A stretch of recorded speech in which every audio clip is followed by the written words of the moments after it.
بلجيم کې د طالب پلوي یوټیوبر جميل قادري د مهاجرت کیس لغوه شو.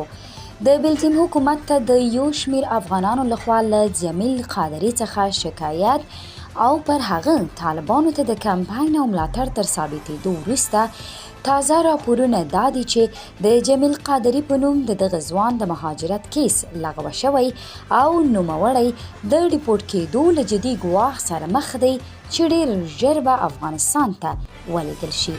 بلجیم میشته جميل قادري به پر ټولنیزو شبکو طالبانو ته کمپاین کاوه او ټاکل شوی ډېر ژر هغه هم د طالبانو تر واکمنۍ لاندې ژوند ته وګرځول شي. بلخوا یو شمېر افغانان د جميل قادري په ډیپورټ کېدلو باندې د خوشحالۍ اظهار کوي او وایي چې هر هغه څوک چې په اروپا کې د طالبانو پلوي کوي باید چې د جميل قادري په شان